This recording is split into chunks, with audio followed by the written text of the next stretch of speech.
Who blows something cold to cool it down? Yeah. You different. Shut the fuck up. Nigga, you off.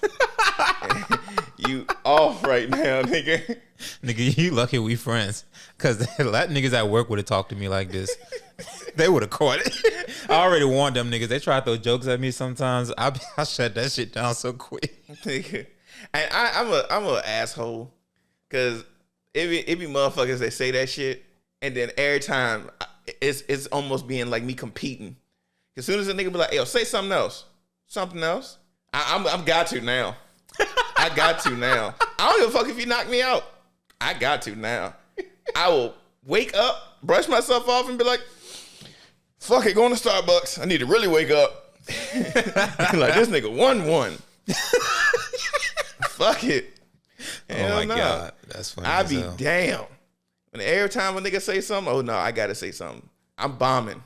If you don't like it, you better come up with something better or walk away. That's what I say. I ain't gonna chase you and bomb you. I'm a grown ass man. I bomb you from distance. I'll let it sit. I'll be like, remember that. I'll come back the next week. I'll just like, that's your brew. Because I'll wait till you don't expect it no more. And I'm going. Or like bombing niggas? Yeah. Oh, yeah. At work, I'll just, as soon as they start getting me like, all right, remember this shit. And then next week when I say something that's off the wall, they be like, damn, nigga. See, honestly, like, I gave you a warning. I told you, don't open this floodgate. You know, I actually, like, I learned this when I was younger. I started, like, when I started bombing niggas and one nigga got me, I started treating every nigga I bombed for the rest of my life like I'm bombing myself. But so now, when I say a joke, like when we jonesing, and I say something, and I know it got you, I'm going to think of a better one, at least 3, for the next time I see you. Yeah. I'm loaded now, nigga. Exactly. That's what I do. I stew on that shit. Because it was like, I'm coming up with an arsenal for your ass. Just wait. Bro, it was my homeboy. We all went to his crib, and you know what I'm saying? We all drank, we partied, and it was like, fuck it, we just gonna chill for the weekend. I remember he liked to, like, when I got there first, chilling, nothing, we don't even bomb and shit like that, but everybody get here, now you trying to embarrass me and shit, you trying to just show off and shit. Yeah, that's tough. And it's so crazy. I had something from years ago, and it still fit then. And I used that shit, and I remember him just quieted down. And then for the rest of the time we was all chilling, everybody would say something, and then I say something, and he'll go against it. And I had 3 loaded. So I said that one, hurt his feelings. And the second time, I let it go the first time. I said, like, hey, man, I had a game going. Man, ain't nobody worried about no fucking game. He did that a couple times. Then the other time, I was like, bro, where your kids at? I said, don't you have children? You have multiple. Not a single one in the house. You ain't got food. And I was going in. Because now, like, I know you trying to play me. Hold up. Getting on a nigga for being a deadbeat is hilarious. Oh, yeah. I started bombing this nigga. I started bombing this nigga. That is wild. I was like, when their birthday? When their favorite color? How tall are they? Do they know you? Are you on the birth certificate, bro? Nigga? I started going in, right? And then, like, I remember, like, we went outside, smoked a little bit, shit like that. And then I know he was just, like, he said something on the means of, like, man, you ain't had to go like that. I said, nigga, I know what you was doing. I said, you act like I ain't been bombed on and my feelings got hurt before. I hurt your feelings earlier, so now you just aiming at me. He said, man, I don't do no shit like that. And then later on, we got a little drunk, and then what happened? You started getting extra mad at niggas, and then you got mad at somebody that you thought you could beat in a fight. You ain't get mad at me. I said, nigga, you ain't get mad at me. You knew where it was gonna go. I'm gonna that's fight what you. makes it worse. Is you always try to target the person that you feel like you can get because you're embarrassed. Mm-hmm. Don't do that. Nah. Mm-mm. Go ahead, flex that joke muscle. Get at somebody who you know you're gonna lose against. Yeah. Oh, fuck no. That's what's gonna make you better. Fuck no. Nigga, speaking of like the great, like this is one of the greatest jokes I ever heard recently. So yesterday, I was playing 2K. This happened yesterday. So me and a couple people, I didn't have a 5, so we went to the Proving Grounds and played 3-on-3s. Mm-hmm. So we smoking teams. And then there was one game in particular that the dude that I was checking, like usually people don't score too much on me, but this nigga wasn't getting the ball at all. Like, they was not passing the ball. So then I was just like, I always try to test niggas gangster. So I'll leave you wide the fuck open. I want to see you make it. If I see you make it, then I'm like, all right, now I got to check you. But I left them wide open, and they still won't passing it to him. Then when we double teamed, he still passed it to his homeboy and not to that nigga. I laughed hard, nigga. So we ended up winning, and I was in the party chat. So I switched over to the video game chat just to hear what niggas were saying. Bruh, one of the greatest jokes I have walked into. He wasn't joking on me. He was like, bro, y'all niggas whack. He said, bro, Let me tell you, he said, bro, you probably an ain't shit nigga. He said, bro, he's the reason why you went to a community college is because you can't pass. I was like, oh. I was like, damn, nigga. I died, bro. Because I walked into that. Like, they were arguing amongst each other. And when he said, nigga, you went to community college because you can't pass. I was like, that is crazy. Bruh. That is in crazy. The arsenal, dog. That if you don't is pass crazy. me the ball, bro, I'm talking shit. That is so. I'm talking cash shit. ACPI ass nigga. Bro, that was so crazy. That is nuts. That nigga got we gotta fight. That nigga got influenced by that one black nigga that show up on that screen late at night. He said, "Hey, having a tough time finding yourself." Hey, yo. That commercial was crazy. Cybersecurity. This nigga almost got me twice. I was like, boom, boom, boom, boom. I was like, shit, I'm gonna call him today. Nah, what's the ICDC college? Yeah. They got a little Romeo for that shit. Bruh, straight up. That hook was wild. Bruh, let's be real, bruh. Commercials went hard as fuck back in the day. They not the same no more. Like, we don't get commercials with a good jingle anymore. Now, sometimes you do. That's why I love when I was editing the video for the Freezer versus Everybody. I threw those random commercials in there. How about this? Those 90s commercials, every one of them had a jingle like fucking ba-da-ba-ba-ba. Nigga, shit. That's one now. Well, I'm going to give away where the fuck we at from just if you know this commercial. Because I don't give a fuck what niggas are saying, and I know they closed their eyes when they sung this jingle. They said, when we heard we'll come for you, call Joe Bieber. Ooh. I was like, oh God, bro. I stopped my toe. This nigga, I need that this nigga. That is a firm understanding of marketing. Yes. Like, that jingle was hard. I didn't need a lawyer. Why did I know that song at 9? Yeah, and then what was the John? Called JG Wentworth, 877 cash now. So they still got fire out there. Yes. Now, I ain't gonna even lie. And you can't tell me you ain't know this fucking song back in the day. When that John came on, that John said, AG's bicycle. Follow the leader. It's in your soul. Now you're on the road. And saving money too. AG's bicycle. That was my shit. Why does make me think, who you think was the greatest, like, commercial mascots or advertising mascots ever? For anything. This is not a good one. Okay, go ahead. What was that nigga that was up in Subway?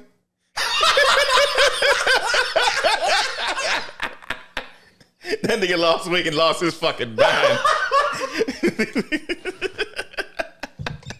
I can't remember his name, but that nigga lost weight and lost his mind. How you lose weight and just go full blown crazy Go like buck that? wild. This nigga lost weight and was like, I'm attractive to children now. Oh, what the fuck? he said, now I look younger. Wilding the fuck out, bro. Hell no. This nigga cross state lines to visit children. He was just like, bro, I wasn't raised by parents. I got cave training. That is sick. Niggas wilding out here. That nigga was wild. I would say him if it wasn't for that. But I'm going to say, what's the nigga from the State Farm commercials? Jake. Yeah, Jake from State Farm. That's a good one. That nigga is so good. He was at basketball games. That's true. And everybody was singing the jingle to him. Hey, he that nigga. But you got to give it to the Geico Lizard, bro. Geico Lizard is up there. Geico Lizard is motherfucking up there. I like how all our shit is just insurance commercials. No, so you saying Subway is insurance, my nigga? They need insurance after that shit. But they were just like, they had this nigga plastered everywhere. They heard the shit that happened out of nowhere. They just gave prices, like drop prices like a motherfucker. They said $5. They switched that shit up quick. They Like, said, we "Give these need niggas different deals." marketing tactics. It's like, everybody know niggas like deals.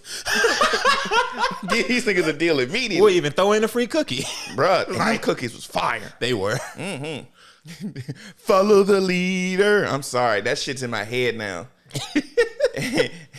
Oh, so when I was at work the other day, I'm pretty sure I got written up for this, but we actually was talking about other like shows we used to watch, like intro songs that was hard. And I was like, shit, Franklin shit was tough.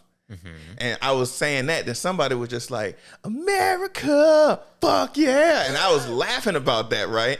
but I couldn't get the song out of my head.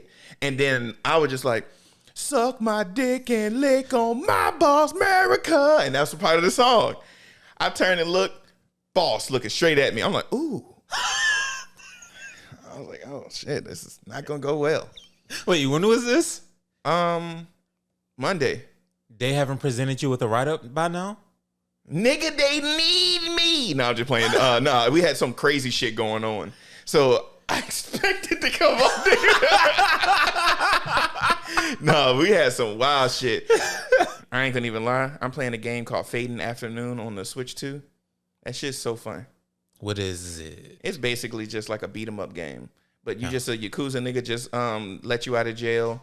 You go back to your town. You meet your old boss. He was just like, bruh, you know, these ways kind of change. I got a little older. I couldn't really hold it down now, nigga. So if you want to, you can keep going. But if anything, I think you should make your own family.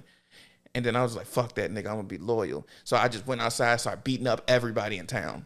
Oh, my God. Yeah, because you can just beat, like, because basically they got a button where you got to, like, hold, like, B and then press Y. And then that'll make it so you can just punch a random nigga. Bro, I was whooping everybody ass. Out of nowhere, they were just like, you got assassins on your back. I'm like, assassins? I'm punching niggas. Nigga ran up to me with a sword. Wow. But if you hold the block button and then press punch, you can like disarm a nigga. But I just got the nigga on the spot. I was like, oh, this game is awesome. This shit is crazy as bitch. You be finding some wild shit to play. Yeah, it's fun. It's very fun. That's wild. Yeah, but then your character, I can tell he got like health problems. So like I try not to drink. I try not to smoke cigarettes. I'll just, because usually, you know, when you get beat up enough, you smoke a cigarette, get your health back. Which that was crazy in what was it? Metal Gear Solid 3. Mm-hmm. Like the way to promote cigarette smoking. But then it dropped your max health. So you get healed, but your max health drops. Yeah. Got you. Because you got to think about it. Even on Metal Gear, you seen like your health go down. It went up, but it was like your stamina, something dropped. I don't remember. It's been so long since I played that game. I'm like, ah. Yeah. He's like, why the fuck is that box smoking? Smoking in a box is crazy. Double whammy. Hot boxing with a cigarette is crazy. Crazy work. That is disgusting. Shit. You're like, that's a good commercial for Newport. What? Hot boxing a cigarette? Everybody does it this way. Like, damn. I mean, when they allow smoking on insides, you basically hot boxing. Niggas will hot boxing a plane. Mm-hmm. They won't no smoking section on a. First of all, smoking on a plane in general is crazy. Not really. It wasn't crazy at that time. It's crazy now because it's a rule. If it wasn't a rule and you were just sitting there and nigga lit up, you'd be like, hey, bro, fuck, let me get your short. You wouldn't think about it. Like, a lot of shit that we used to do back in the day, now we just like, yeah, that was wild that we normalized that. Bro, I was watching WWF at the time, weekly. Every week, a nigga was beating a woman. I was like, get her ass, Kane! Hell, we'll allow Vince McMahon to say nigga. Mm-hmm. In front of Booker T. Shit, in front of company, bro. That's just crazy. He said, what's up? My nigga. He said that shit with a do-rag on. Hey, bro, do-rag Vince was a next level nigga, bro. Yeah, the 90s were a wild time. I ain't gonna lie. His music even changed. That bitch said, oh, niggas late. That's what you got. Then I was like, damn. That shit was crazy as fuck. But nah, yeah. Bro, I remember one time, bro. I didn't even know how to react. Because this is when I stopped chilling with one of my homeboys. Oh my God. He was just like, yeah, bro, you know, he was like, bro, my girl got a friend. Hey, I can't get nobody to come over. You know, I'm trying to chill with her. You know, I'm trying to get my chance. Can you mess with the friend? And me, I'm always ready to take one for the team. So I'm like, yeah, I got you. Bro, and that bitch came in the room walking in like Kane. I was scared as a bitch. Dog. I was like, how am I supposed to speak to her? Wait, like, Kane with the mask or without? With the mask. Oh, Lord. Nigga, even with both, this nigga walked the same. Nah, there's a difference. No, there's a different look on the face. That nigga walked with the shoulders. And I was like, oh my God. How you lead with your shoulders in a walk? Got mad back problems. She opened that door. Around your world is coming now for the show. I felt like Eric Bischoff. I was like, oh, please. Please don't kill me, bitch. Nigga grab your ass by the back of your neck and drag you in the room. She grabbed me by my belt loop. Put her under her armpit. Oh my God. Walked me in like a barrel. I was like, well, no, if I'm being honest, she was like hella fat shy. So we do nothing. How you take one for the team and by not taking anything? Okay. I got her attention. I mean, she was already shy. What was she going to do? Play lead block against my homeboy? So shy people are shy for themselves, but not shy to cock block. Exactly. That is wild. She looked like she can anchor an offensive line. You don't think that she'll whoop both our ass in here? The fuck? No, I need to show some interest. I'm a solo defense line. That's crazy. Nobody's getting to him. She came in that room, she kicked that door open. Bow, Cheryl, Penn State. I'm like, oh. Penn State University. I was like, oh, God. How you hold off the whole line solo? This nigga is comfortable in the back throwing the ball. That nigga got a whole lazy boy back there throwing the ball. Hey, nah, they got to have Cheryl on the left since she's so tall. You got to have a tall quarterback. You don't get that many. So, the nigga got to jump up to throw it. He got to jump up over her to throw the ball. I was like, Cheryl, what's your middle name? Beatrice. I was like, oh, that boss was difficult on Final Fantasy 9. Bro, I ain't gonna even lie to you though. Like, I like taller women now. At that time, I thought my life was in danger. Why? Nigga, I thought his parents came home. Wait, how old were you then? Like 17. Well, you always been short. It wouldn't matter anyway. Yeah, nigga, I was like 5 something. And she definitely had a fabulous post hook. She's taller than me still now. She taller than you. Wait, you know her still? Yeah. Huh. Mm-hmm. Look at you. Establishing lifelong relationships. If I'm being real, no, her I think one of her kids is gonna be on because I know he played college football. So he should be in the college football game that's coming out. I'm gonna say that her genetics must be insane. Viking genetics. Shit. Tall as a bitch has kids. Mm-hmm. I was just like, bruh, who climbed that tree? And in my head, I was like, bro, I could have fixed it. This nigga is so concerned with his bloodline. If I'm being real, no, I just don't want my kid to be short. That's it. I was just like, my nigga, I'm telling you. When you get, and I'm gonna raise that nigga rough too. I don't know how I managed to be as tall as I am, considering both my parents were short as fuck. I don't know, bro. I don't know either. I think it's just the genetics of the family line. Cause my mom is like 5'3". If I'm being real, I don't know. All of my motherfucking family members tall as a bitch. I'm telling you, bro, if I can just get like a 6'8" woman, have a baby, go to a family reunion, he be the tallest, bro. This nigga living vicariously through his child. I'm like, what's your name, baby? What? His name is I. What's his last name? One. Oh, you a piece of shit. Give him a fucking real name. I won. That's crazy. Hey, ain't nobody gonna be able to fuck with him, though. He's like, what's the girl name? I too. Okay. Nigga gonna be 6 feet in the 3rd grade. That's crazy. Nah, I'd be scared for my kid then. With a full-grown beard. I'd be scared for my kid then, because you that tall, that early, you gonna have like terrible joint pain. Fuck that. Yeah. Fuck that. Them joints gonna be crumbled by 20. Mm-hmm. Non-existent as joints. All right, so boom. I was watching this anime. It just came out, which I don't know how to explain this. I can explain the anime, but I'm just saying like the seasonal anime that came out is very like, they got good episodes, but it's just too much like sexual harassment in these fucking episodes. What anime are you talking about? Well, Reborn as the Seventh Prince, new season came out. Now, this ain't sexual harassment. They just dressed that nigga way too provocative. Like, you a boy wearing coochie cutters. I'm like, bruh, Ew. This is crazy. Now, the other one, Dandadan.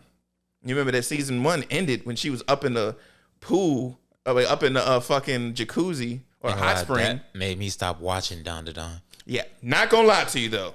That first episode, when she got to fight against that grandma nigga, that bitch real, like, she will beat the wheels off of Neji. Bruh, and it's so funny because... Wait, who would? The grandma? Yeah. Nah, she wouldn't be Neji. I ain't gonna lie. She ain't beating Neji. That's shit gassing. back so quick. That's gassing. That's literally too much. But nah, boom. So the episode started off. She's in the hot spring. These niggas still chasing her down and shit. And then she ended up moving something, and then like one of the pieces fell down because it is an old establishment. And then the police showed up and locked those niggas up. And then so boom, they go back to their house. It's was it Koichi or whatever? I can't remember his name. And then the other dude, Gigi, they at the crib, and then some old ladies there. And they like, hey, nigga, give us some snacks. He's like, okay. And this nigga Koichi like, what the fuck is wrong with this nigga, bro? Why is he just jumping up as soon as they do that? I know you're supposed to respect your elders, but I slap a bitch in here. Fuck you talking about? So then he was just like, oh, I don't know what's going on. And then later on, you see the police show up and then drop off those 4 niggas that was there. So apparently the old ladies and them, they family. They run the entire place there. Basically, they said they run the town and shit like that, so they be getting away with bullshit there. So they pull up, and then the other kid, like one of the old niggas who ended up getting locked up, walks up to I keep saying Koichi, I don't know if that's his fucking name, but he walks up to him. He's like, "Hey, bro, you know Gigi?" He's like, "Why'd you come here?" He was like, "Oh, you know." And then Gigi was like, "Oh, he's my best friend." He was like, "Okay, what's his favorite fruit?" He's like, Favorite fruit? He was just like, "Nah." He asked him what's his favorite soccer team. I don't remember the name of the soccer team, but he got it right because it was like a poster right there. Then out of nowhere, like he said something that kind of gave it away that they not really close friends. And then these niggas got jumped. Got their ass whooped. It took homegirl to show back up. These niggas knocked out in a room full of niggas and old women. Of course, her mind went crazy. And then she see the niggas who was trying to do something to her in the fucking hot spring. She did a fucking, like a rising jaguar to a nigga face with a knee to the face. Blood went everywhere. Black blood. She like, so you notice she hit a vital organ. Yeah, she fucked him up. That blood rushed out so quick it didn't have time to change colors. Yeah, so she like one of the niggas grabbed her from behind, and then the fucking the grandma cat, Turbo Granny, is in the bag, kind of did something to kind of get his attention. So then you remember that hole in the wall that was there last season, right? Mm-hmm. They throw her in there, and you find out it's quicksand inside that wall. So it started sucking her up in that shit. Then she used her power to go back up. They kick her back down. And then you see Gigi Koichi push everybody into that hole. Find out that town, because they explained it earlier. I skipped it. But she goes to the shrine, talks to this one dude, and he tells about a whole story of it used to be a snake god that lived here. And they got to sacrifice 3 kids a year to this snake god to make sure that this volcano don't erupt. The people of that town are the people that still sacrifice children. Got 3 kids now with the girl, Gigi, Koichi, shit like that. Mm-hmm. Now, I'm gonna go back to before they pushed them. When her and the old lady was going at it, she did like the snake style on that bitch, just like that. And then she went to go do something. She said, "Jennifer Lopez Anaconda," bust her shit right in the chest. I was like, damn. But then she was just like, oh, this old bitch strong. She grabbed like every appliance in the fucking house, threw it at her. She was just like, oh, you think a bitch ain't real? Just blocked everything. Nigga, her Cobra style is ridiculous. She is the last boss at Cobra Kai. That's hilarious. Bitch won't plan. That shit was crazy. Have you watched anything else? What is it called? Clevitus? I was gonna mention that. I like that one. Did you watch episode 2? Yes. They were a little bit too close to SA? Yeah. Several times, yes. I had to stop. Cause that's worse than Don if I'm being real. My only thing about it is Don is very obvious that they're children. Like, it's one thing when you have sexual assault in general, I don't think belongs in a lot of media. But I'm a little more forgiving of it when, 1, you're not intentionally trying to sexualize someone. 2, when it's not children. Like, we watched Game of Thrones. I had issues with it in Game of Thrones. I'm about to say, you finished it? Like my first statement, I said, when they're not trying to overtly sexualize the character. Danny. Yeah, that's what I mean. Not trying to overtly sexualize the character. You heard ass naked early. So my issue with Don is how they portray the character in Don makes it so that it seems like you're attempting to get this character to look sexual, to the audience. You mean like a couple times when they showed her in her underwear? Between showing her in her underwear, how you draw her skirts, how you angle certain images, like damn near upskirt, all of that's what I mean. You're intentionally trying to sexualize a teenage character. That's where my biggest issue I get when it comes to Don. That's why I don't want to watch it, because that's a major issue. It's one thing when you portray sexual assault. Sexual assault is a real thing in life. So I'm not going to tell somebody how they should portray certain stuff like that. But when you overtly, when there's a combination of sexual assault while sexualizing a character and having that character be the main focus of most of the sexual assault in the show, now I have an issue. Well, if I'm being real, nigga, in that show, whatever it's called, nigga, they went through with it. And they was whooping her ass on a daily. Yes, they were. That shit is worse in my opinion. I will say that show is towing the line for me as well. If I'm being real, it's not enough to keep me yet. It's not enough. You talking about the story isn't enough to keep you watching it? No. I would agree. I'm trying to see where it goes, but I'm about there with it as well. Where it's like, there ain't really enough substance here. And I was like, first episode, I was like, this shit fire. Cause nigga, they really put you in the idea that, they was like, the 7 heroes are here to fight the 4 beasts to be able to get us out of this land. And then it shows the girl and she's growing up to be a hero. She wants to follow her dream, which is her dad's dream, to actually see more of the land. They built these heroes up for these niggas to get dogged in 5 seconds. Hold on, I got is Clairvites? Something like Clairvites. Clevatess. Now I know how it's spelled. I don't know how to say it. It's like Clairvites. I just for the audience because they gonna ask questions. It's like Clairvites. But yeah, that first episode was fire. I'm not gonna lie. Yeah, it was. I like how like you said, the heroes go fight this nigga for him to one shot all of them, and then it's like these motherfuckers keep sending these motherfuckers to fight me. I'm gonna go find out what the fuck's going on. Gets there, slays a whole fucking town, meets the king and confronts the king. Is like, why do you keep sending these motherfuckers? You're an evil demon plague. Rips this nigga head off. And then it's like, yeah, fuck y'all. I'm killing all of mankind now. He kind of slapped his head off. Yes, he did. Yeah. While in mid-sentence, he slapped his head off his shoulders. He was like, you an abomination? Man, shut the fuck up. I ain't hearing that shit That today. shit was crazy. I ain't hearing that shit. Yeah, that shit was crazy. But you can tell that, it is an honorable beast. Because when he saw I don't know who that lady was yet, if that was the mom or not. It might have just been one of the servants that had the baby.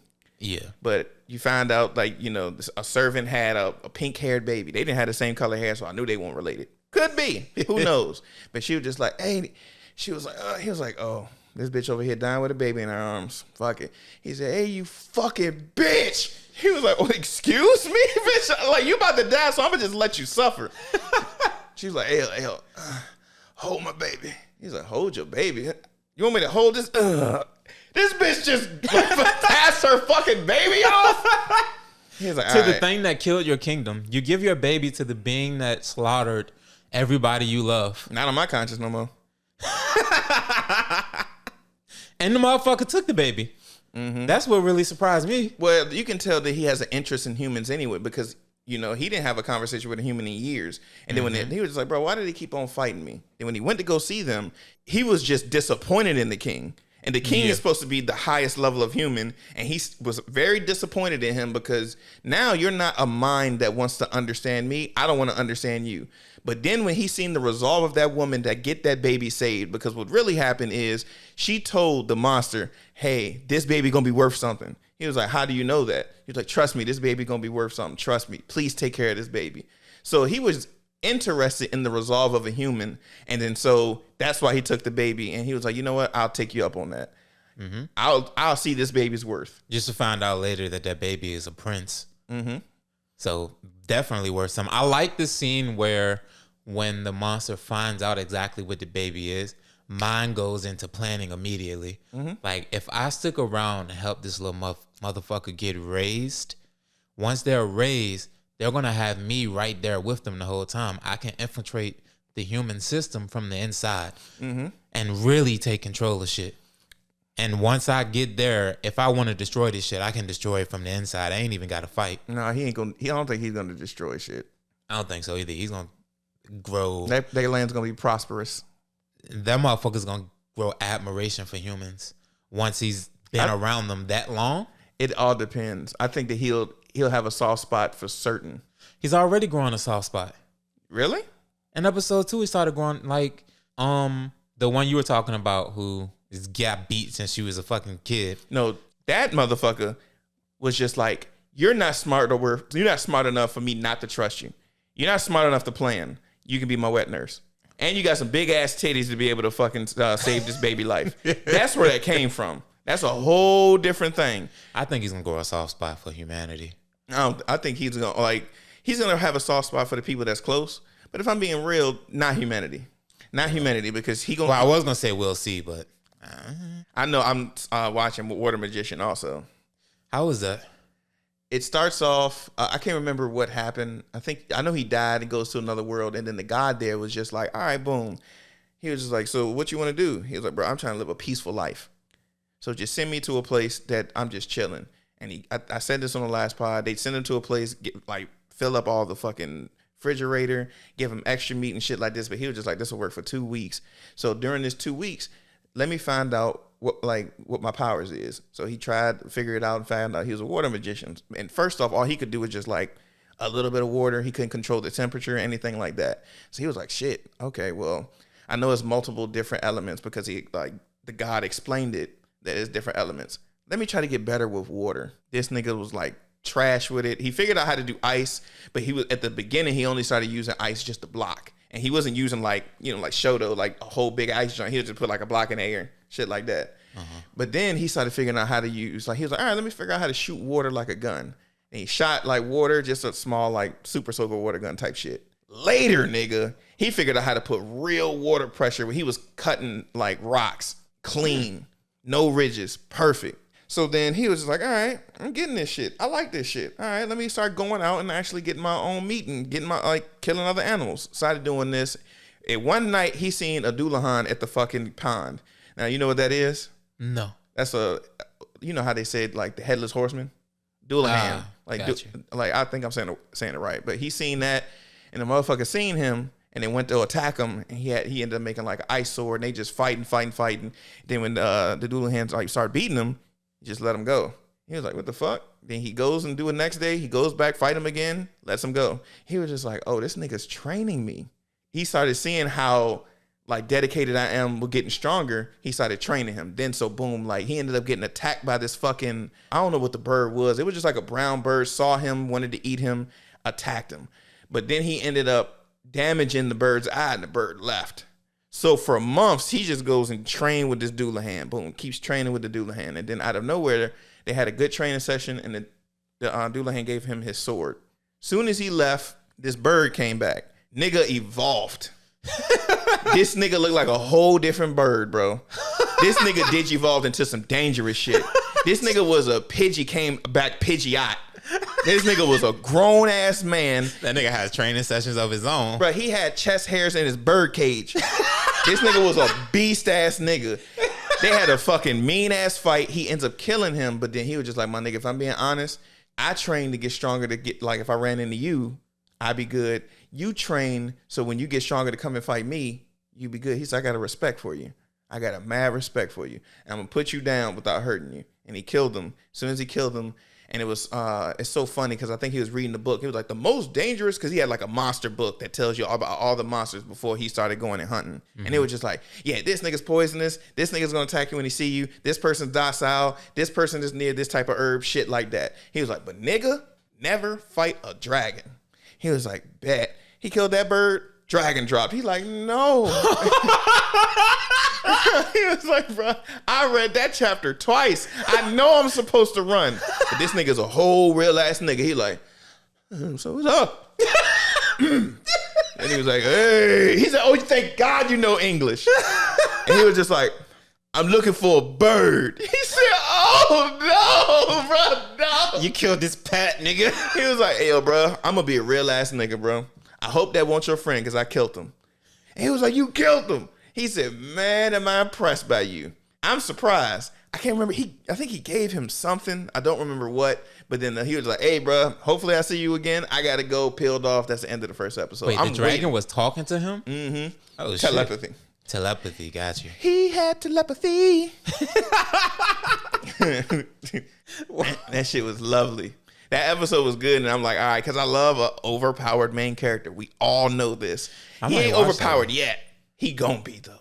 I might watch that one. I was gonna wait to see because I knew you were watching it. Mm-hmm. I was gonna wait to see what you say. I might watch that one too. Yeah. Now the other one that I'm watching, season 2 of Reincarnated like to a vending machine. I was like, this shit is great. This shit is. I tried watching that shit. I watched the first episode, turned that shit off so quick. Wait a minute, how far did you get? It's not that interesting, so don't go for it. But if I'm being real, I'm hooked. I ain't make it that far. And out of nowhere, he was just like, he just came in there like he was like, oh, all I got is water. And then he started getting jumped by goblins. He's like, Mary, fuck. Yeah, I was at the part where he was figuring out the point system. The goblins jumped him. He figured out how to do a barricade. A barrier. Beat the goblins because they got tired. And then the girl came, bought shit from him, slept with him for the night. You made that sound weird. I was like, damn, she fucked the vending machine? She slept next to the vending machine for the night. Yeah, he put the barrier up to make sure she was safe. Yes. But then you found out he can like change what type of vending machine he is. I fuck with that. Like he was just like, oh, bet. He's like, all right, let me turn to like a, gotcha item shit. When you press it and just get random shit. Or you just he had a Mentos one. I was like, oh, bro, I forgot about that. I was like, this nigga's a fresh maker? I'm like, oh my gosh. But yeah, it ain't that fucking special. But I did start watching the first episode of Reborn as the 7th Prince. Not gonna lie. That bitch started off him fighting an angel. Jesus. He already was fighting somebody that's ridiculous at the end of the last season.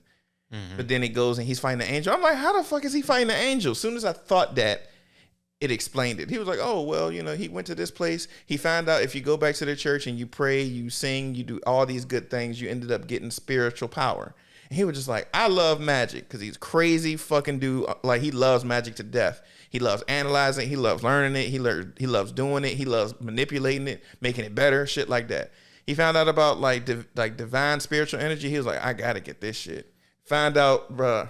He gets to the church. I'm going to skip all this shit. I'm going to go to the end of it because this explains why he fought an angel. He was sitting in the church and then they was like, hey, we're going to do a festival. Found out that his sister goes to that church and she sings at that church. Mm-hmm. So her and the nun was just like, hey, yo, we're going to be dropping a little demo right quick because, hey, bruh, we lift our hands in the sanctuary. So we got some fire for y'all ass. So let's go. So apparently they would like one of the people that was with him. He was like, hey, bro, let's watch the festival because there's a possibility that because they were just like, oh, yeah, whenever you hear her music, you get healed. They were just like, well, maybe that's divine energy. Let's check it out, nigga. And it's actually the key. Nigga, she hit that Kanye West key. That boom, boom. They about to drive gas. As soon as the first key got played, an angel from heaven peered in to look. And then the main character was like, bro, it's somebody that I just felt their energy just quick. Huh.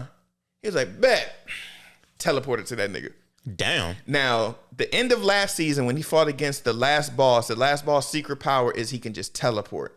But he didn't know how to control it. So he analyzed that power and now he can teleport. Now, I don't want to go into why everybody was impressed by it, but he teleported all the way to fucking heaven to fight against an angel. And that's what the first episode Wait, stopped. why he got beef with an angel? He didn't. He just felt the energy that was like peering into it. And he was like, oh, somebody's strong. So he just wants to fight somebody strong. Well, he want to learn new powers and shit too. So you beef with an angel. Yeah, you strong. You're going to show me some magic that I don't know about. Let me analyze this shit and then let me try it. This nigga is all confrontational. Yeah, very much. But he just loves magic. That's all it is. He don't want to fight. You could have just asked, hey, can you know some shit? Can you teach me? Instead, he didn't just start thumping the angel. He just showed up there. But then the angel was just like, oh, you fucking demon. How the fuck you get here? So that's not him. It's not him. You know? So I watched the first episode of, what is it? Taco P's Original Sin. Mm-hmm. Warning. That shit is dark. Yeah, I watched a little bit, seen that, and I was like, no, I'm not getting myself in that mindset right now. That shit is dark. Yeah. I watched the whole first episode and was like, this shit like watching Precious. God damn, this shit dark. Yeah, okay. I'm glad I didn't watch it then. That shit is dark as fuck. There is a funny scene in it though, where in short, for anybody that wants to watch, the show is about an alien that comes to Earth, and the aliens from this planet of like a bunch of happy shit. So the aliens spread out throughout the universe in order to spread happiness throughout the universe. So this alien makes his way to Earth and bumps into the main character. And the main character is this depressed as fuck ass kid who has like the worst life in anime history down there. So when he bumps into the kid, they become friends and whatnot. There was this one scene where the kid takes the alien back home with her, and they're having a conversation. She's telling the alien like, "My mom does this. I'm not gonna give it away in case anybody wants to watch." He's like, "My mom does this." The alien's like, "So where's your dad?" It's like, "I don't have a dad." This motherfucker alien goes, "So humans don't have to have a dad? Wow, they only have to have a mom in order to reproduce. That's amazing." I'm like, you're missing the context entirely here. I don't know why that scene was so funny, because it's so sad. It's like in that moment, the kid is like kind of sad about the fact that dad ain't there. Mom's barely ever home because she's out doing whatever.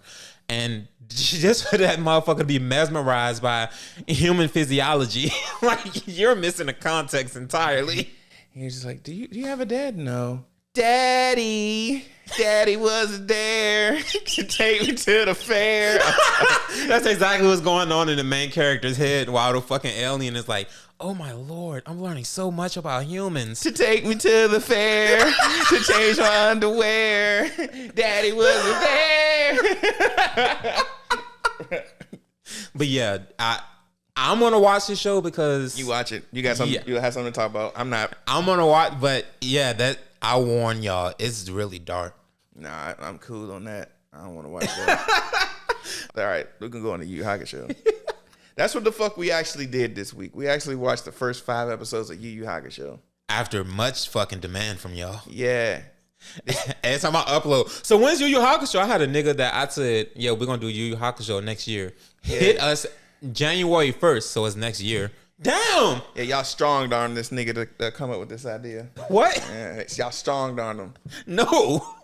This was a joined idea. I ain't coming with it. I just agreed. I was like, fuck it, let's do it. Oh my because if I'm being honest, I ain't really like how the last one flowed. So I was just like, all right, let's get to something else, because I don't remember how the other movies went.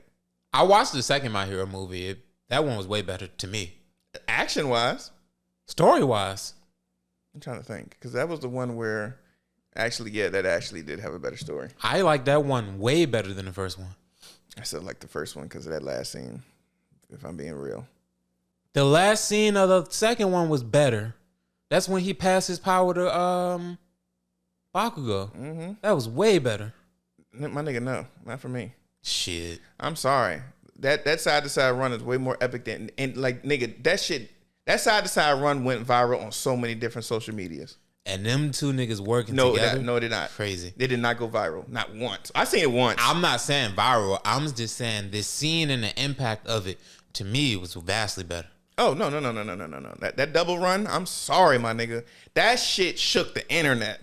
And I remember being like, let's be real. I watched all those movies in groups of people. That run got a pop. Now, I think overall the second one was way better. I did watch the second one multiple times. Third one I did not like. I ain't watched that one. That's the one with like that blue nigga. I don't remember his name.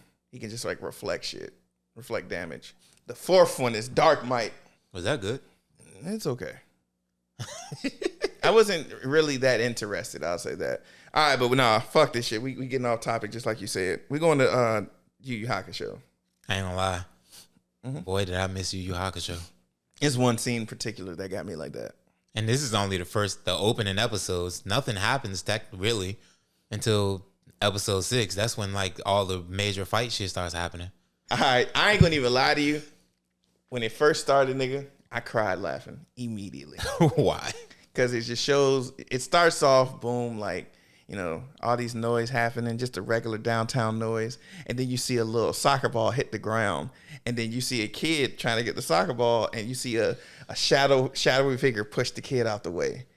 And you're like, I was like, oh shit, then the narrator was like, this is a story about Yusuke Urameshi. He's 14 years old. It was about to be a story about a brave hero, but instead, and then shit panned down, saw him dead, it's about Yamcha. I was like, oh my God. That nigga was folded, dog. I was like, Jesus. You know, I forgot that he was only 14. Mm-hmm. And then once I put that in mind, I was like, everything makes sense to me now. How he acts. He acts like a teenager.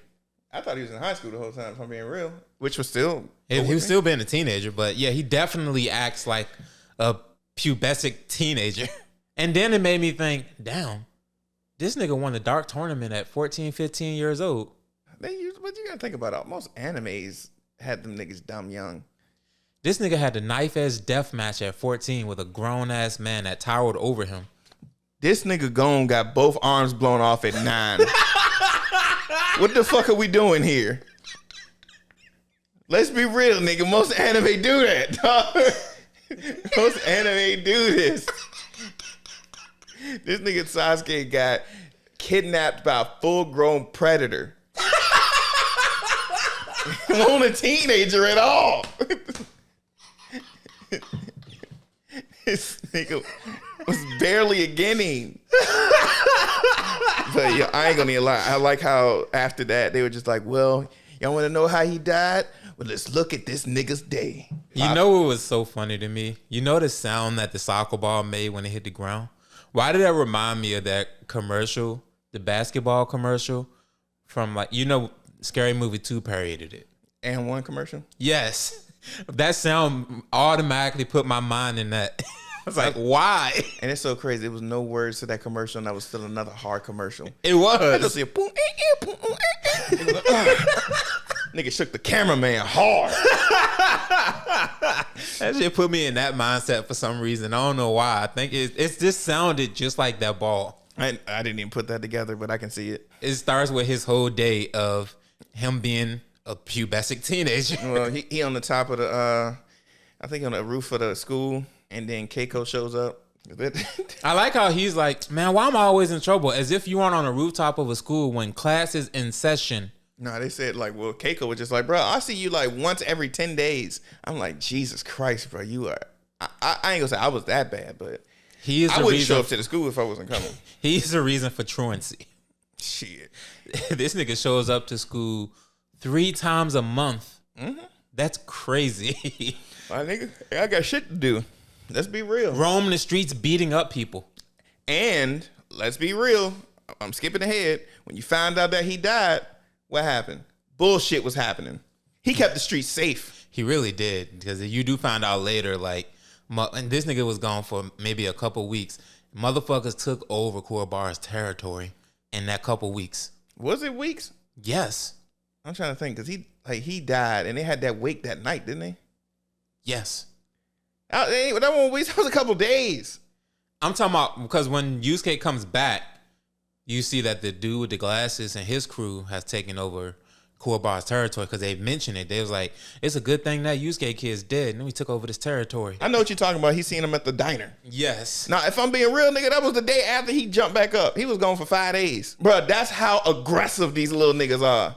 That's crazy. Bruh. Like, Yusuke was a one-man army in that bitch. Bruh, it was ridiculous. But bam, after he talked with her, he just like, fuck this shit. I'm leaving school. And then it's funny, on his way to leave school, he hears motherfuckers like, yeah, I used Urameshi's name. I got this wallet. Hell yeah. He's, how the fuck you get that wallet? He's like, shit, my nigga went up to a nigga. I was like, bro, I'm Yusuke's cousin, nigga. And he was like, oh. He's a, what if he hear it? Man, ain't nobody worry about him. He's a fucking blockhead. He doesn't even know what a cousin is. He can't spell it. Nigga Yusuke was behind him. He said, what's up, cuz?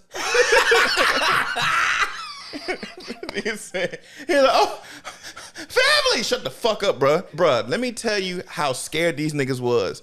When he snuck up on them, they cornered themselves. He didn't even do anything. He stood there. They backed themselves into the wall. He said, look, a wall. He just took off. And they turned around. I didn't do anything. I was like, bruh, no. Here's the wallet with none of the money in it. He was like, bro, you know I don't want that dumbass shit. They dropped the wallet. The teacher said, hey. Put that fist down, young man. He looked down, and this is the teacher that didn't fuck with Yusuke, so he was trying to frame this nigga. He looked at the kids, looked at them scared, looked at him holding his fist to these kids. He looked down, seen the wallet. He said, I know exactly what happened. You're holding these kids' parents hostage. Nigga, what? Nigga, what? Terroristic activities. He was like, bro, fuck this shit. I'm gone, nigga. This is a mean over exaggeration. He went immediately to terror. He said, I took their parents. He looked at the kids. He said, is my mama safe, nigga? He said, bro, I'm out, my nigga. I'm out. They looked at Yusuke. Give me my mom back. It's like, these niggas tripping, bro. These niggas tripping, bro. I'm out. He went, and then you could tell that nigga real as fuck. He went out the front. He knew niggas was gonna see him, and then he heard the motherfucking speakerphone on the outside. He's like, Yusuke Urameshi, come to the office. I know you're here. I seen you. Like, man, fuck this shit. He said, get him. He's running out the front. Like, damn. And he a real ass nigga. They all on alert to try to get this nigga. He's walking. That nigga pulled up on Yusuke. He was just like, I don't even remember his name. I don't either. He's basically the principal of the school. Yeah. Who actually give a damn about him. The only person who does in the whole school besides Keiko. And Kuwabara. I forgot them niggas went to the same fucking school. I always thought they didn't. I did too until I watched the show. Mm-hmm. And you know what was funny too? Keiko was like, when she seen him on the rooftop, was like, boys are supposed to wear blue uniforms, right? Why are you wearing green? This shit look cold on a nigga. Like, green just matched my eyes, dog. But when she said the blue uniforms, I was like, nobody else in the school besides Kuwabara is wearing blue uniforms. All them dudes wear black uniforms. Mm-hmm. What the fuck is she talking about? But then this nigga just leaves, right? So he like, fuck that shit. Goes home to the most loving mother in the world. She was kind of chill, though. I will say she's chill to her own detriment when it comes to her kid, though. She ain't give a fuck. She's like, if you're not going to go to school, go get a job. Go flip a burger or something. We got bills to pay in this bitch. No, tell his ass go back to school. Bruh, as you can see, what did he get on his last test? 12. Why should he do that? You're capable, you're strong. Work construction. They'll take you. Probably. Yeah, they would have. They fucking would have. I don't know how labor laws work there. They'd have took that nigga. He would have been the strongest 14-year-old. Who gonna stop him? So after that, what did he do? Then he was just like, went wrong in the streets. Yeah, he was like straight. He said, let me go and protect my neighborhood. Let me serve and protect. Then Kuwabara and his goons ran up on him. He was like, Yusuke, today is the day I fuck you up finally. Now, I was laughing so hard because after he left his mom, bruh, it was just like Kuwabara's niggas didn't even see him at first. And this nigga kicked the can. He said, hey, who fucking kicked my can? He said, oh my God, he kicked Cannibal Lecter. I was like, bro, you named a fucking can. Cannibal Lecter. You fucking named litter. I'm like, bro, get the fuck out of this shit. Y'all niggas just want to fight niggas now. And at the end of the day, after Yusuke died, and you see that, you remember the episode where Kuwabara had to fight all them niggas? Mm-hmm. It tells you that he was fighting niggas for no reason. A nigga kicked the can and you want to fight? Yeah. Like when as soon as Yusuke took over his body, he had to fight all of them. Yeah. Because Kuwabara goes around punching people. Bro, you tripping, bro. He was like, he's a Yusuke. He's like, get right over here. I'm about to headbutt your fist. I was like, yep, that's exactly what happened. Yusuke was like, you caught me on the perfect day. Mm-hmm. I'm going to fuck you up. I'm about to rearrange your whole shit. He hit that nigga so hard it looked like what Debo did to Red. He fucked them niggas up. He said, it's my can, punk!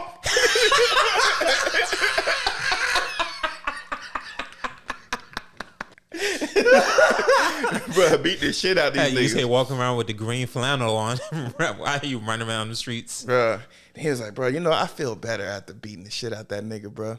All right, let me just keep it moving. And, he over there and he see this little kid playing dangerously too close to traffic.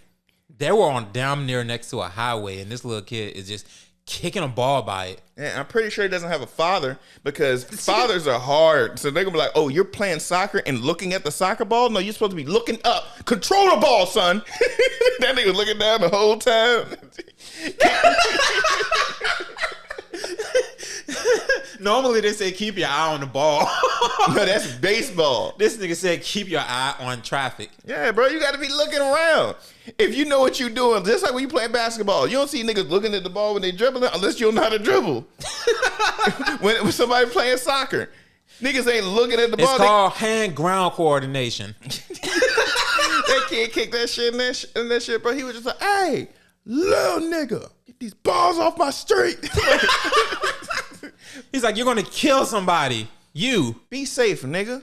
Shit. Nah, Yusuke at first, he got down. It looked like he was gonna be nice. He was like, yeah, he looked left and right, nigga. I was like, bro, calm down, bro. That boy's like 5. And then when he seen that he did take off on the boy, he tried to do like funny faces and shit. That shit didn't ride.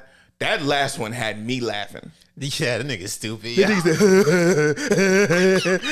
Oh, mom, he's raccoon. They had this nigga looking dumb as a bitch. He's like, now stay out of traffic. Be safe. Walks off. Then you hear tire screech. Yeah, and this little kid was like, I'm Ronaldo. Like, I just told this nigga stay out the street. Jump, push this kid, saved this kid's life. Later on, found out that he was going to swerve out the way.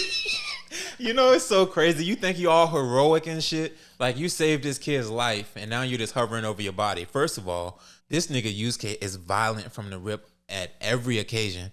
Because when he sees the paramedics come, he's like, yo, don't touch my body, and swings at the paramedic. He said, hey, that nigga touching my ass.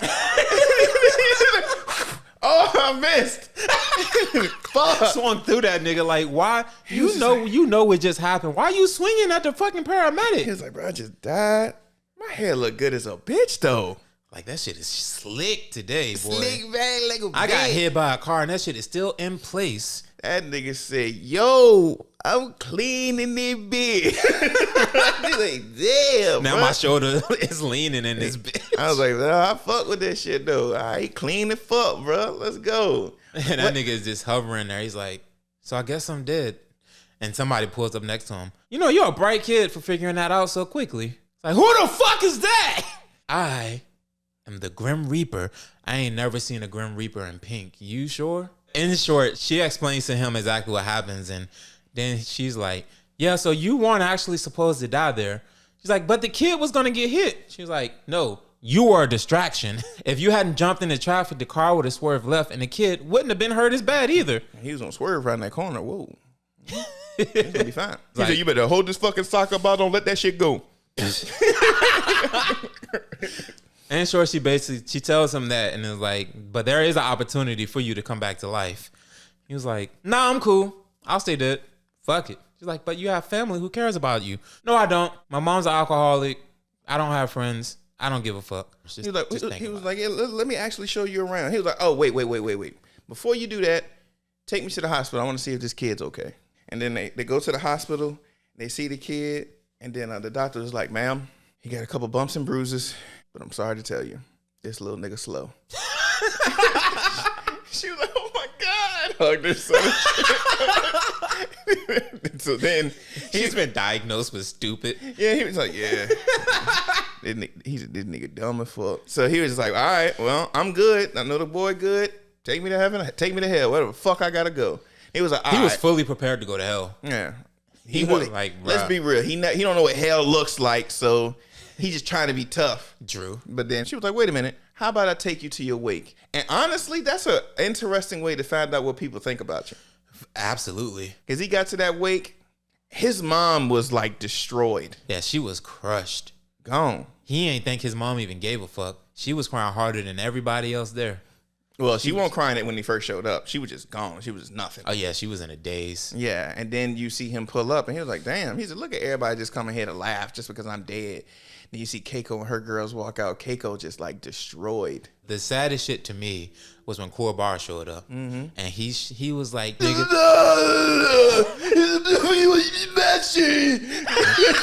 just give me one more round. Come on, get up. I need you. This nigga tried to punch the fucking phrase. No, I need more reach. And then he was like, hey, yo, sorry, bro. This nigga's having an episode. We just gonna really take him back. did say, I need you.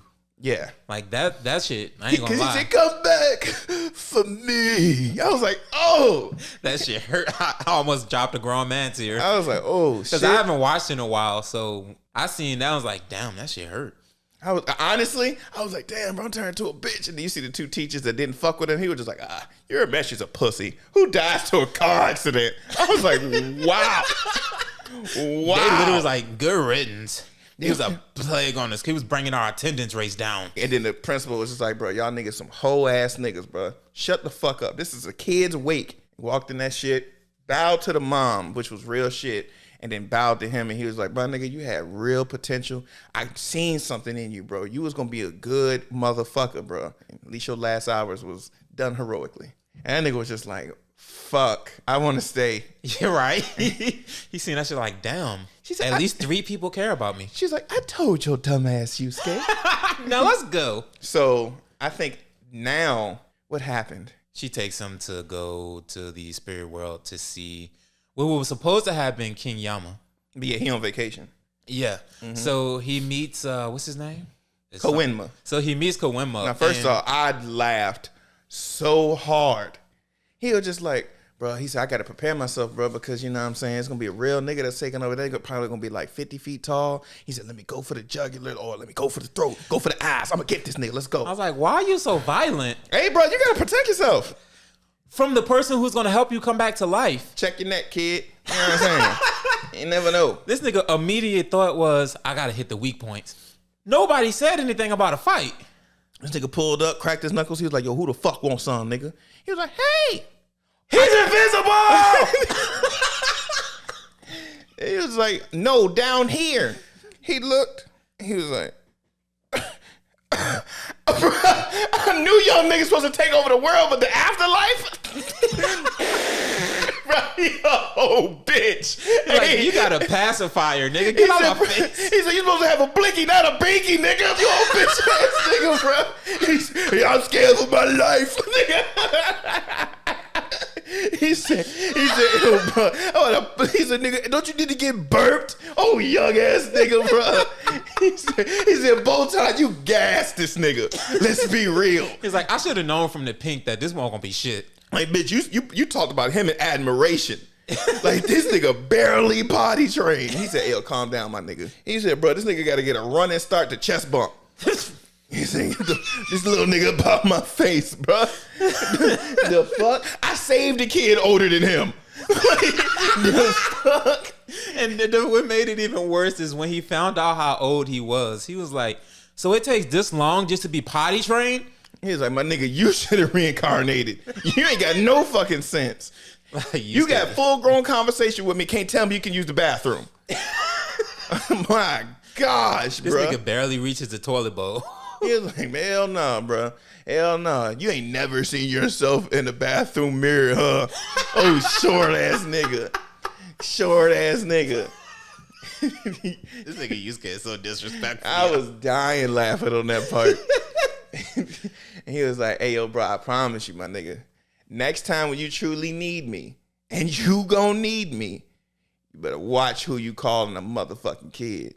He said, all right, young nigga. He said, ain't it nap time? There's nothing wrong with naps. Whoa, calm the fuck down.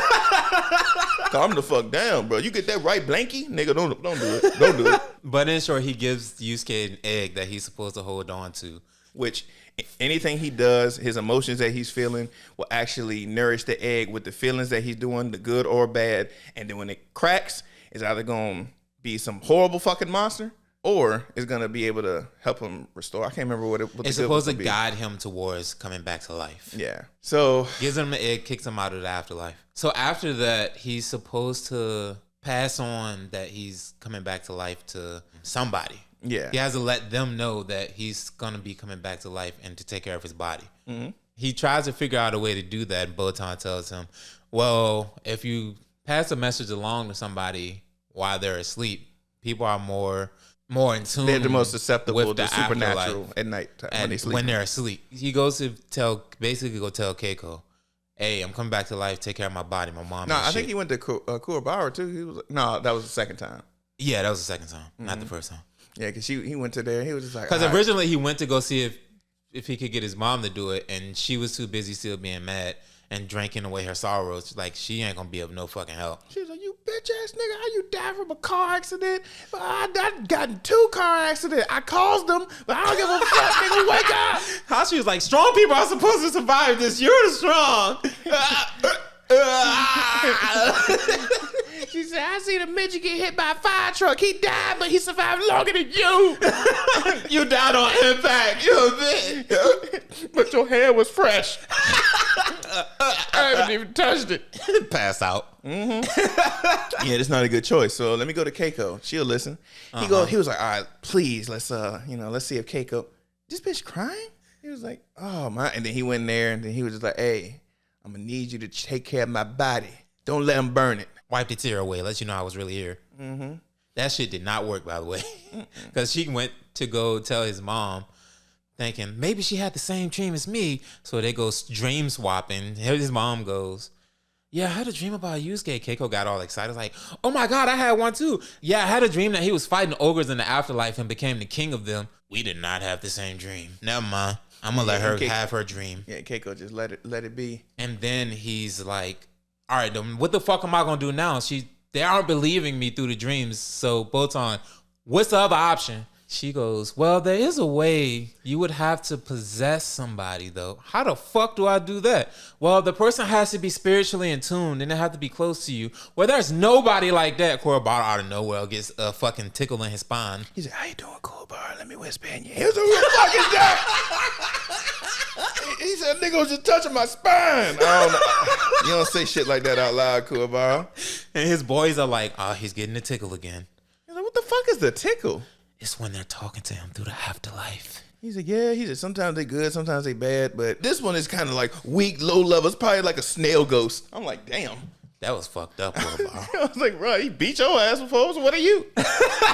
He's beat your ass every time, actually. Mm-hmm. And he was, and then Botan was just like, all right, so what you can do right now is a possession.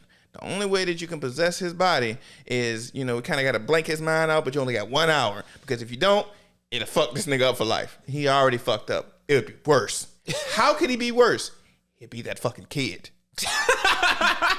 He said, what kid are you talking about? You go back to the wake. You see the kid just like, hey, Ma, can I play with this kid when he gets out of that casket? Oh, my God, baby, no.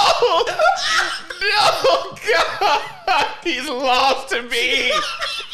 And he goes back to Kuwabara. Oh, that kid. And we go back to Yusuke. He's like, oh, that kid. All right.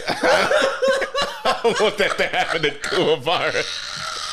I don't want that to happen to him. I'm sweating.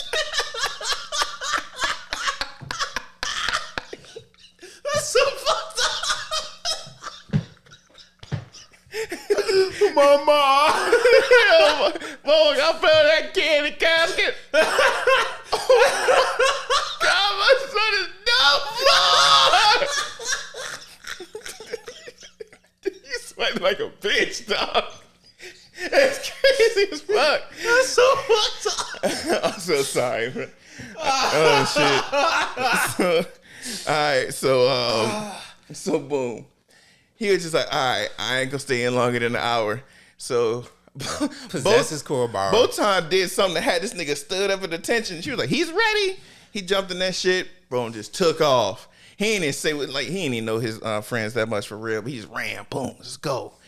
En route to Keiko, this nigga had to fight a platoon of children, bro. He fought the whole city. Bruh, he put the city on his back.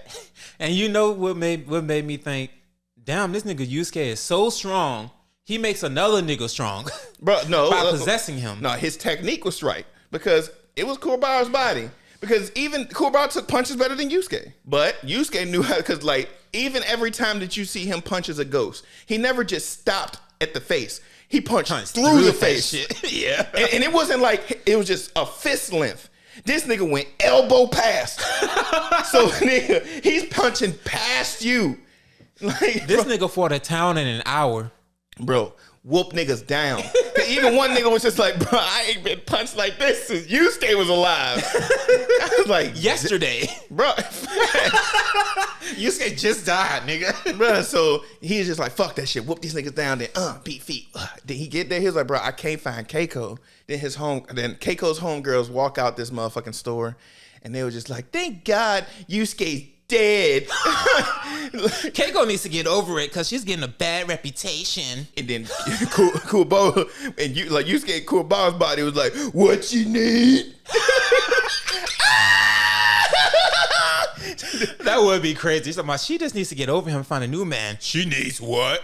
Like, bro, because that, I ain't gonna even lie. That nigga Kuwabara truck is a bitch. That nigga ugly as fuck.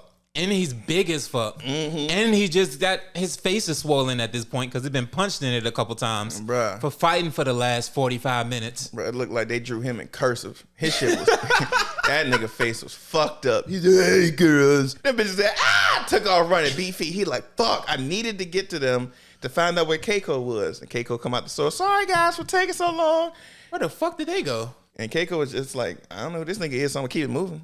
She ain't even looking his direction. She walked right past him. Yeah, because if I'm being real, the scariest threat is Yusuke. This nigga ain't shit. No. And she was best friends with Yusuke, so she had no fear walking through the city ever. No, and then he was just like, I only got 15 fucking seconds. How the fuck am I gonna make her realize it's me? This nigga was like, only got 4 minutes. He said, I'm gonna try this right quick. That nigga grabbed her in inappropriate spots. He's like, I can't just talk to her like this. She won't believe me. I have to do something that she knows that I would only do. Sexual assault. Yeah. He ran up to me like, very soft titty meat. Yusuke, foul! Smacked the fire out that nigga. Fucked up his whole hairline. But yo, I tell you this now. This tells you how much that Keiko loved him. Because she was like, because you see him rubbing his face. She was like, Yusuke? He was like, oh, I know one thing. I done fought all these other motherfuckers. Ain't nobody pack a punch like you. Keiko. She was just like, you didn't need to do that. She was like, I know how you talk, how you move, how you do stuff to know that it's you. How you laugh, how you blink. I know everything there is to know, but I would never forget that in 100 years. He was like, Keiko, calm down, bitch. I got 15 seconds. All right, go and look over my body. Throw away all the alcohol. First thing you do. My mom burned this bitch down by mistake. He was like, all right, so do not let them cremate me. Do this now. And she was like, oh, Yusuke. He was like, yeah, I'm coming back. So just take care of my body. So they hugged. Nigga Kuwabara came out. Then nigga looked back, seen he had a girl in his arms. He's like, jackpot. She smacked the shit out of him. Mm-hmm. He said, oh. She was like, oh. She was just like, I'm sorry about that. He's like, probably deserved it. I was like, oh, you're a real nigga. You're a real man right there, boy. Real man. So she's just running late at night. Looked like she's scared.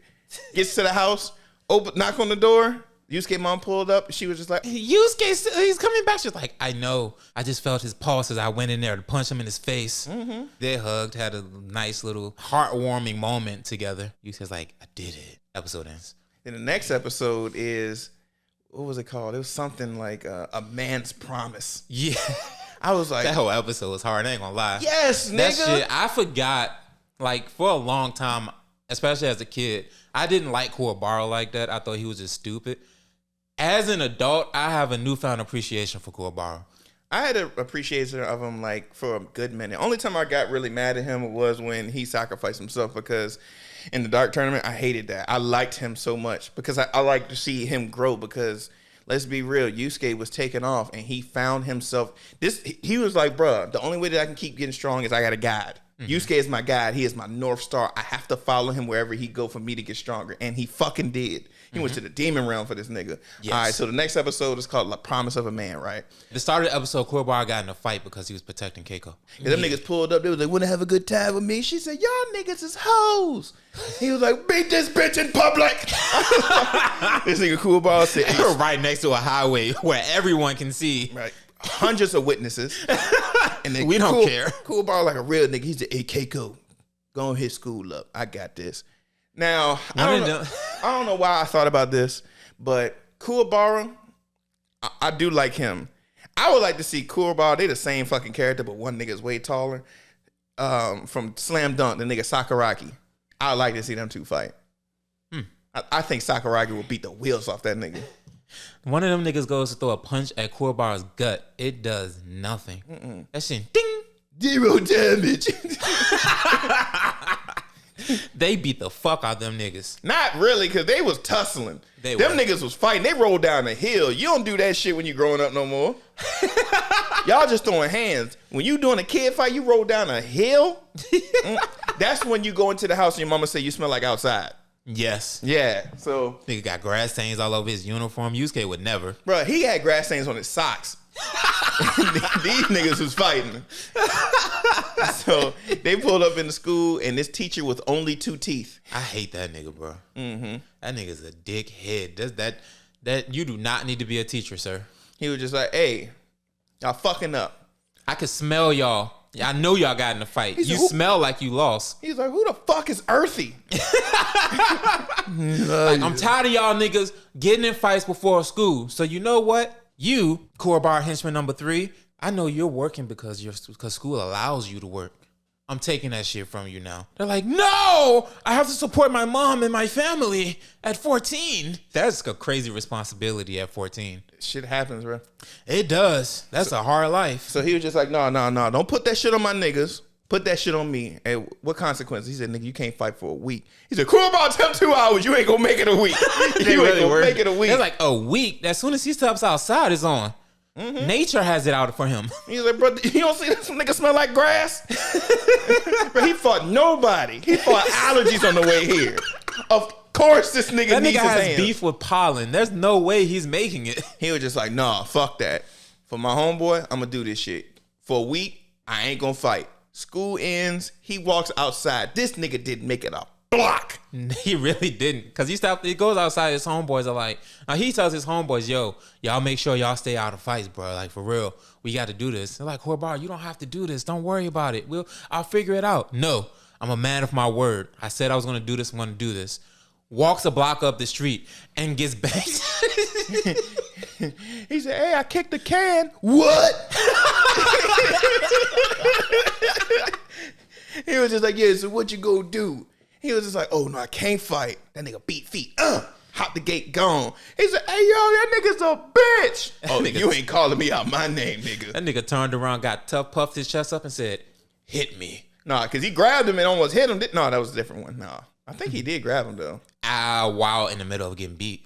Yeah, it was. Because originally he stepped to them and was like, do what y'all gonna do. I'm not gonna fight back. And I love seeing the teacher in Yusuke's shit. He was like, all right, just beat on me. I won't fight you back. They was like, what did he say? I was like, thanks. Yeah, because the teacher was following him the whole time because you find out that the teacher set Korobar up to get in a fight so that he could suspend or get the other dude to not be able to work anymore because the teacher's a piece of fucking shit. Yeah. So, crazy ass shit. Them niggas was trying moves out on him. They was like, hey, let's do the ring around the rosies. That nigga got punched by everybody. Like, ring around the rosies. That nigga was like, ring around the rosies. These niggas just had like a bonfire around his body. Start stomping this nigga out. He's like, oh, fire. Fire. And as he's laying there, he's like, do what you're going to do to me, but leave my friends out of it. Bet that, nigga, you throwing the beat down, nigga. Y'all, your niggas is free, but your ass getting this shit daily. That nigga shows up to school the next day, like, God damn. That nigga look like Martin in the face. Yes, he did. Yes, he did. He fucked him up bad. Like, he was like, bro, whoever you fought, nigga, run next time. Please. He was like, bro, we ain't gonna trip. He was like, nah, we good, bro, we good. And the teacher came back up to him. He was like, hey, I talked to all the other teachers, and they said that I was being light with you. So what we gonna do now is you can't fight for a week, and all y'all niggas got to get a 50 plus on y'all next test. And nigga was just like, fuck you, nigga, I'm failing. I was like, hell no. He was like, no, we got to do this shit. We all got this shit. I got like a 32 on the last one. I just got to study a little bit. One of them niggas like, I already passed one of them. I got a 57. Another dude was like, yeah, I got a 32. If I just try a little bit, I'm sure I can get it. He's like, yeah, I got like a 40 something. Core bar, what did you get? I had so intentions to make a joke about that. But the joke is when what he said. That nigga said, I got 7. I was like, damn. You know what's funny? When I was watching, I was like, he's going to say like 17. This nigga said 7. I was like, this nigga got his name right. Bro, that's it. That's it. I was like, Jesus Christ. And then Yusuke was like, yeah, this nigga's stupid. What you get? 12. Fuck, nigga. Got 5 more points than that nigga. Shit, I got 5 on them. I got 1 answer right. I'm the only nigga wearing green. He was like, nigga, fuck no, nigga. I'm a real ass nigga, bro. He got 7, I got 12. That's 5. What you talking about, bro? I know math.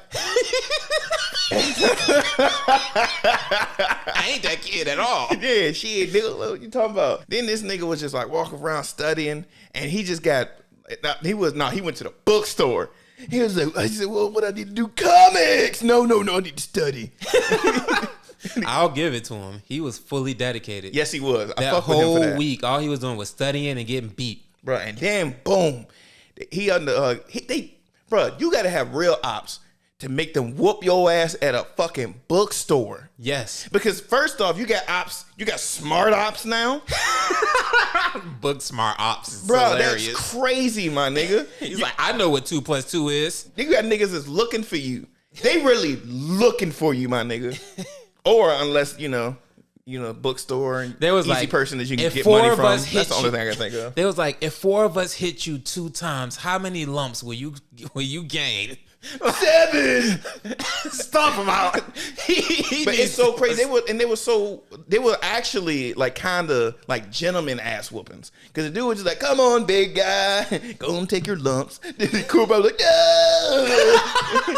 beat this nigga down. That nigga showed up to school worse the next day. Mm-hmm. They fucked him up. He had lumps on lumps. Mm-hmm. That shit was ugly. Just imagine your face being swollen all the week. By the time he got to the test, he could barely see. The whoopings were so bad that he couldn't even stay awake during his when he was studying.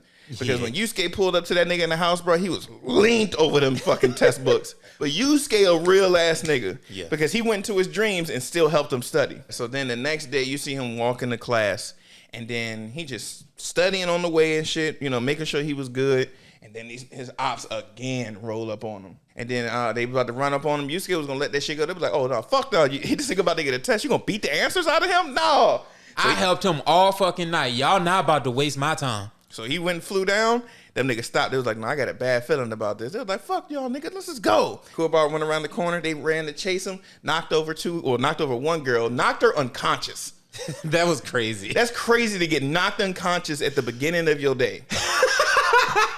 That's a hell of a way. You didn't have breakfast yet. I ain't have my sausage, egg, and cheese, nothing. So Yusuke ends up, he was like, oh, that bitch know me because she cool with Keiko. And I can take advantage. And then that means that if she knows me and she knocked out, I can do it for her body. Let's go. This nigga went to her body, took off. Now, first off, the whole time I'm thinking, I was like, how's a girl who don't really have like practice bone, like, if you punch with a girly hand, that shit ain't gonna do nothing. This shit's gonna hurt. Nah, she had a fucking, whatever that briefcase she was, full of notebooks to the back of a nigga neck. He beat they asses. Bro, hit the first nigga, boom, drop this nigga. Grabbed the other nigga in a headlock and ran him into a fence. I'm like, damn, bitch. It's like, you fucking tripping. And then she hit the other nigga. And then while he knocked out, she grabs him up, picks him up, kick him in his nuts 3 times. I'm like, bro, he's unconscious. Let him go. Yusuke and them techniques are wild. Hey, whatever wins. Whatever wins. But when I was watching, I was like, Yusuke, you don't realize the consequences of your actions. She's a target now. Possibly. Ain't no possibly. Bruh, he literally knocked him out and then picked him up to beat him again. It's a strong possibility that amnesia is involved. He beat the memory of them getting beat by her out of He said, we lost to Kuwabara again. So, we got beat so bad we don't remember the beating. Yeah, it happens. You remember what Usman did? Usman got kicked by Leon Edwards, and then he just said he remembered just like, hey, do you know where you at? He said, I'm in the hospital? You don't remember it. That nigga, all he remembers is the middle of the match and then to the hospital. Yeah. It's like, how the fuck did I get here? Did I win? No. You just, are you okay, sir? Are you okay? Sir! Sir! Kuwabara got us again. So you find out that Kuwabara did the test, and then everybody was just like, hey, yo, how you do? Bro, I got a 53. How? They graded it already? He was like, no, I remember the questions. I remember my answers. I wrote them jumps down, looked at my textbook, and noticed that I got a 53 on that bitch, nigga. We good. Whole ass 2 teeth nigga was just like, this nigga got a 53. That's bullshit. And he was like, no. He said, let me show you a different grading technique. And just erased it. I cried laughing. I was like, what? That is so shitty. And what makes it worse, when he goes to take it to Kuwabara, it's like, yeah, you got a 48. You were so close. Kuwabara looks at that shit. There's no fucking way. Looks down, sees a smudge mark. They ain't even erase it good. Bro, it's just so funny. He said, I've been a teacher for about 15 years. He said, the way that you test, like you grade test papers is not right. Let me show you. Just fucking erase it. I thought it was going to be a different technique. This nigga just. All right. It's number 2 pencils. I was like, this is why we tell them to use pencils. Like, all right. Like, how dumb did y'all Can't think? erase it all the way, but we'll just go with this. And then he looked at the shit. It looked like it was a check mark on it. I was like, that nigga just said, no, you got it wrong, nigga. You know, like, damn. Like, these niggas. Cool Ball ran up on this nigga, was about to punch him in his face. And then it looked like Urameshi kind of like stopped him. Yeah, he was like, bro, you gonna get expelled. Fuck talking about your friend not gonna have a job. You're gonna get expelled. Stop. Just stop. So he was like, man, fuck that shit. He walked out, and then the principal was just like, well, not the principal, but the teacher was like, yeah, look at that delinquent. He almost tried to punch me because he failed that test. Principal like, nigga, I'll be one to duff your dumb ass off if I see that you fucking cheated me too. Exactly. Now fix that fucking grade. He went out there. Homeboys just like, hey, bro, we all got over at 50, bro. We good. So thank you, my nigga. But I quit my job. I got a job at the warehouse now. All right, and then the next episode was what? So basically, the next one starts with Keiko going to go visit Yusuke at home and sees how irresponsible his mother is because the house is a fucking dump. So dirty, Yusuke is dusty. Yusuke had a book on him that she was not reading.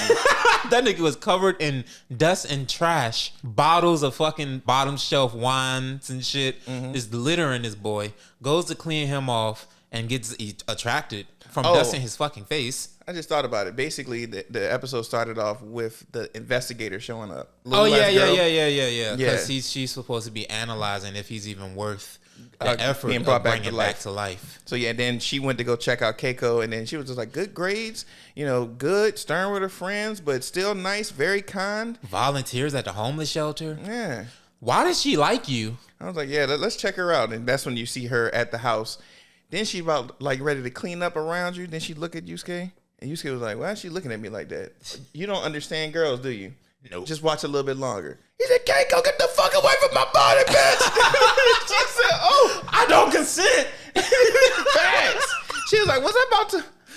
Oh shit, I need to leave. Then she just ran out the house, right? Do you see this one person come from around the corner? Open up the window. He said, yeah, this is for that drunk bitch trying to cheat when I was at the fucking bar. He said, Coke, butter, cheese. Threw that bitch straight into the trash. He said, that's what you get, you drunk bitch. House engulfed immediately. And then you see the whole, this nigga Yusuke body was perfectly still. Covers burning, just. It's like, bro, this nigga's gone. Just imagine snoring all that fucking. Oh, I remember what stopped her from kissing Yusuke. Because she was lip to lip with Yusuke. Out of nowhere, you hear somebody in the outside, warning, warning. It's a bitch trying to kiss dead bodies. Warning, warning. Necrophilia is illegal. Watch out for this bitch. Warning, warning.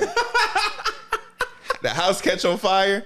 And then he like, I think he went to get Kuwabara. He went to Kuwabara. Botan went to go get Kuwabara. He tried to go get his mother, and she was everywhere but home. She was at the bar, wasn't she? Yes. Yeah. Getting fucked up. Getting loaded.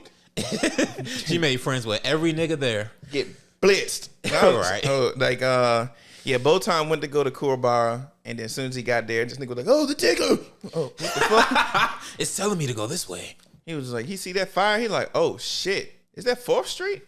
All right, let me go. Then out of nowhere, you hear like Keiko walking away from just like almost like doing something to a dead body. And then you just see like somebody just like, hey, did you hear? That place is on fire on 4th Street. She was like, I was on 4th. She was like, oh shit, did I leave the stove on? Ran back. So you see like the shit's on fire. Keiko just like, nah, don't move. Get off of me. She get there. She was like, oh no, hold on, bitch. Hold on. What you trying to do? She said, there's a dead body in there. They was like, hey, is this bitch trying to kiss a dead body? It was like, we heard about that shit from the car. I was like, you cowards, how dare you not save somebody who's already dead? He was like, this bitch trying to kiss a dead body. She threw some water on her shit, just took off. They was just like, lost another one. So she is struggling. She barely made it to Yusuke's body, then wrapped him up correctly. Probably was like, it wasn't no water or nothing. So it was just in that cover that was burning already. Yeah, that shit looked very flammable. So she barely gets him to the door frame and everything get bad. And then that's when the investigator was just like, you know that the egg you holding holds spiritual energy. So if you throw that shit in there, it'll open up the flame. It might save Keiko. Without hesitation. Oh, he hesitated. He was like, hey, you know that hard-boiled egg, if you break that shit, you done. He was like, I wish somebody would have told me at the beginning of the day I had to make this choice. Then he was like, fuck it. World need her more than me. Threw that shit. Opened it up. Kuwabara showed up, pulled her out. And he grabbed her, and then he grabbed the thing that she was holding. They just ran up the street. That nigga dropped the shit down. He's like, all right, Keiko, what was I carrying the whole time? That shit was heavy. She opened that shit up, and it was Yusuke. He said, oh, bitch, you kiss a dead bodies. He said, let's get out here before the cops get here. Hell no. I don't know what's happening. We got to go. He said, that bitch gets a dead bodies. Oh, hell no, bro. Yusuke like weird hoes. He was like, fuck this shit. He's like, this shit Mikasa all over again. Mm-hmm. Basically. So then I think, what happened after that? I think that was like the end of the episode, wasn't it? In short, they tell Yusuke, yeah, it's over, dog. I was like, yeah, that was we it. don't know what to do. And that's when, what's his name, shows up. Koenma is like, no, there's another way. I like what you did there. Like, without hesitation, you saved somebody. And let's be real, if that egg would have hatched, you would have been dead anyway. That shit was going to devour you because you poured nothing but negative energy in that bitch. So, here's your second chance. Next episode is when they try to, Koenma explains to him how he can bring Yusuke back. Do you remember the name of that episode? Yusuke's back. I thought it said black. Because I was sitting here like vacuuming and shit. He's like, Yusuke is black. I was like, he's like, oh, back. I was like, shit. You an idiot. Yeah, I am. So he explains to Yusuke, basically, I'm going to pour this energy into your body. That's going to be the spiritual side. But the physical side, somebody has to make contact with you in order. Somebody that cares about you has to make contact with you by mouth to bring you back. Mm-hmm. And he's like, and you have to convey that message to them in their dreams. The first person was Kuwabara. Kuwabara got out. He's like, go! That nigga got up. I was like, what the fuck? He's like, damn, that nigga dead. Damn. That nigga went to the arcade. He's a dash. Crazy. Hell no. R.P. Urameshi. That's crazy. I ain't that bitch. I ain't kissing dead bodies. Hell no, I don't want to fight that much. Damn, bro. Damn, I miss my dog. Walking down the street in the club. I ain't doing that shit. Fuck that. That nigga gone. He's like, I can't trust my mom. This bitch is at the bar again. Yeah. There's only one person left. Tries to tell Keiko. Keiko, again, is like, that shit wasn't real. His body's not even glowing. Why Koenma didn't tell Yusuke? It starts at the feet, the glowing, because he's like, your body's going to glow. And that's going to be the opportunity for somebody to come in, make contact with you, bring you back. Never explained to him, it starts at your feet, and throughout the day, it gradually moves up. That would have been useful information so Yusuke can tell that to whoever he wanted to tell to bring him back. Mm-hmm. He never tells him that until it's too late to tell him that. Yeah, basically. So she goes and visits him. It's like, he ain't glowing. It was just a dream. Goes away. Then she has a fucking emergency with her mom. Yeah, because her mom overworked, passed out. And you know what's crazy? When the principal went to her classroom to tell her what had happened, he just opens the door and said, hey, your mom's dying. Close the door. Well, no, fucking wild to think about. I just pictured that in my head. In front of the whole class. And she did. She was like, hey, yo, you know, I do remember that this nigga Yusuke said something to me. I don't believe it. I got to stay with my mom. So she says that end up staying in the hospital for the day. Mm-hmm. So Yusuke's like, fuck, I'm dead. She not going nowhere. Botan has a bright idea. She's like, I think I got something. Goes to her mom, possesses her mom to say, yo. No, she was like, Keiko, this is your chance. Kiss that fucking dead body. She takes off. Nigga, she was Sonic the Hedgehog running. Bruh. She got into that house, got halfway in the living room, then dropped her shoes off. She said, dead body. She jumps on this nigga's face. I'm like, damn, bitch. Makes it just in time. And then like she just kissed this nigga up. She was just like, and then this nigga Yusuke was like, hey. She was like, you won't dead? Fuck that shit. But I ain't gonna even lie, that shit was cold. It was. That nigga Undertaker rose up. Just imagine I heard that shit when he first get up. Like, that is not Yusuke. You brought something else back. Hell nah. Hell nah. Eat some garlic, bitch. I'd have been panicking. Fuck no. No, that's funny as hell. I ain't gonna lie, we can cover the rest some other time. Nigga, that was the end of it, basically. I mean, more happened that episode, but we ain't got to go into it. Yeah, I'm about to say, we fine, because basically all it was is like he seen Kuwabara, he was surprised. First off, that he got his cat Achu stolen. No, that cat, he said, where's Ekichi? I was like, that's a sneeze, nigga. It really Ekichi. I was like, hell no. And in short, they make Yusuke, without telling him, solve a crime, a spiritual crime. Well, no, they didn't. I don't even think they kind of set that up. That nigga just... They didn't. They wanted to test him, but they didn't tell him anything. They just threw him to the wind and let him discover it, and he solves it. He was like, without even knowing. He said, why does that nigga got horns?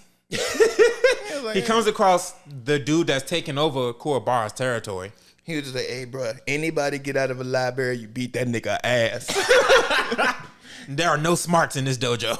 Bro, facts. So he basically tried to get Kuwabara to do some bad shit. He wanted him to steal some comics. He didn't do it. He paid for it. He was like, all right, nigga, punch your goddamn friends. Since you ain't want to listen to me, now you're going to be responsible for how much pain they get inflicted upon them. So he was like, nah, that's against my code. Out of nowhere, they was like, all right, kill the fucking cat. What?